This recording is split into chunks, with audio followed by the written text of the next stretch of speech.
Los destructores.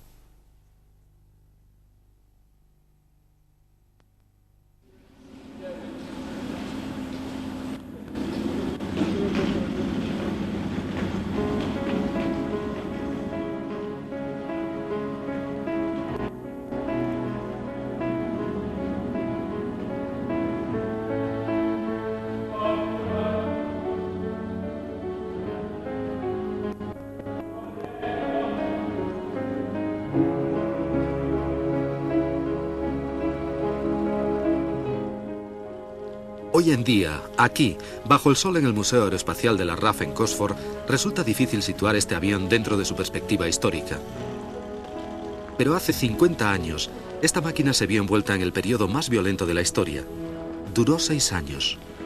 Hace medio siglo, este Messerschmitt 410 fue una de las herramientas con las que Adolf Hitler contaba para agredir al mundo occidental y subyugarlo.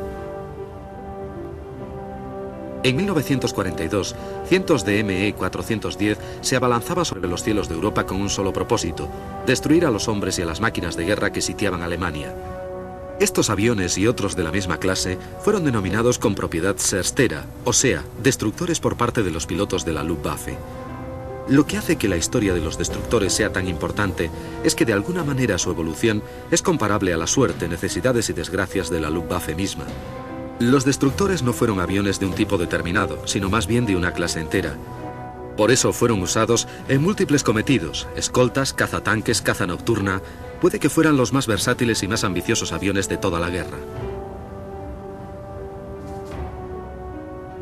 El primer representante de la línea de destructores fue el Messerschmitt 110. Originalmente diseñado como escolta de bombarderos, el 110 voló por primera vez en 1936, pero transcurrieron algunos años de duro trabajo antes de que este bimotor estuviera listo para el servicio.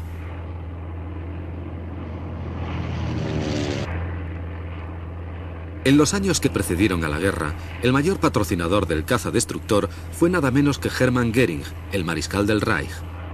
Este antiguo as de la Primera Guerra Mundial preparó sin descanso a sus fuerzas para el inevitable conflicto que se avecinaba.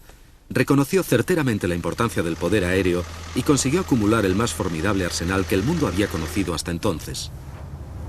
Este es un Junkers 86. En los primeros bombarderos monoplanos de la Luftwaffe, la supervivencia estaba precariamente asegurada por el armamento que llevaban al combate. Esta vulnerabilidad hizo que los planificadores militares buscasen la manera de que costosos bombarderos como el Ju-86 tuvieran mayores oportunidades de volver a su base. Juntamente con la aparición de nuevos y más potentes motores, nació la esperanza de que la siguiente generación de bombarderos alemanes podría ser realmente capaz de eludir a la caza enemiga. El Dorner 17 fue la encarnación de ese optimismo.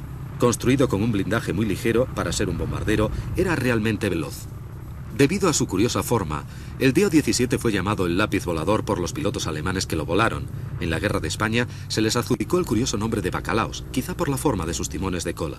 En su día el compañero más cercano de este avión fue el Heinkel 111, un bombardero muy avanzado. En España se le llamó Pedro. Los estrategas alemanes abrigaban la esperanza de que en el futuro conflicto flotas de estos bombarderos dominarían los cielos y poco después el suelo debajo de ellos. Pero junto con esas esperanzas existían preocupaciones. Las lecciones aprendidas en España, pagadas con vidas de aviadores, habían enseñado a la Luftwaffe que, aunque rápidos, estos bombarderos eran todavía vulnerables al fuego enemigo. La solución estaba clara. Las flotas de bombarderos necesitarían cazas que los acompañasen. Solo entonces se podría conseguir que los mortíferos cazas enemigos se mantuviesen alejados. La idea de un caza de escolta de largo radio de acción no era totalmente nueva. En América, la Bell Aircraft había trabajado con ella y había desarrollado una solución propia. El gran radio de acción necesario para tales misiones sería solamente factible con un gran bimotor, incluso mayor que muchos bombarderos de su tiempo. El Airacuda fue el primer proyecto de Bell en este sentido y poseía algunas características nuevas, incluyendo hélices propulsoras detrás de las alas. Esta configuración permitía que en la parte frontal de cada góndola se situase un artillero con un cañón de gran calibre. Este pesado caza nunca fue producido en serie, pero el siguiente diseño de esta compañía, el P-39 Airacobra, fue la montura con la que combatieron miles de pilotos rusos en el frente oriental. En aquellos momentos no era factible un caza bimotor eficaz. El estado de la técnica de aquel entonces dictaminaba que los aviones de altas performances fueran construidos casi exclusivamente con metales como aluminio, acero. Estos eran los materiales adecuados con los que los aviones militares debían ser fabricados.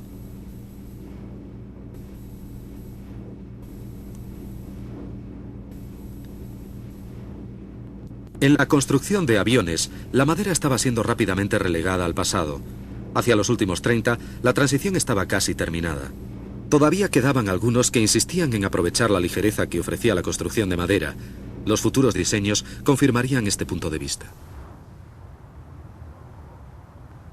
Este notable avión fue diseñado por el famoso holandés Anthony Fokker. Llamado el modelo G1, fue más conocido como segadora.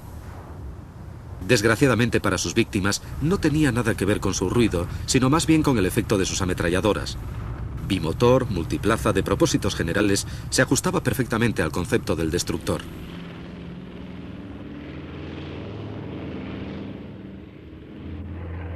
El diseño de Fokker era extremadamente ágil, algo de lo que pocos destructores podían presumir. Curiosamente, esto se debía en parte a sus alas de madera. Desgraciadamente para Holanda, muy pocos fueron construidos hasta el momento de la invasión.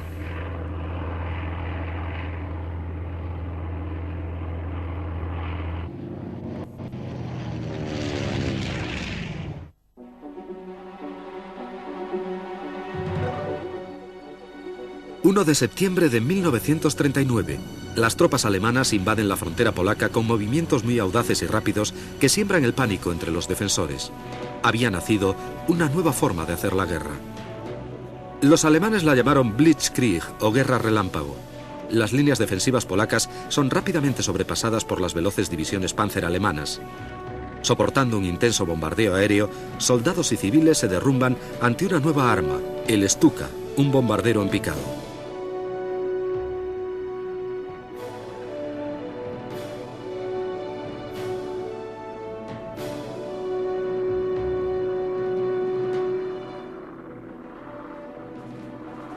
Los bimotores de bombardeo alemanes, sin resistencia por parte de la anticuada aviación polaca, vuelan impunemente llevando la destrucción a las ciudades polacas. Los Messerschmitt, libres de sus obligaciones de escolta, efectúan misiones de ataque al suelo.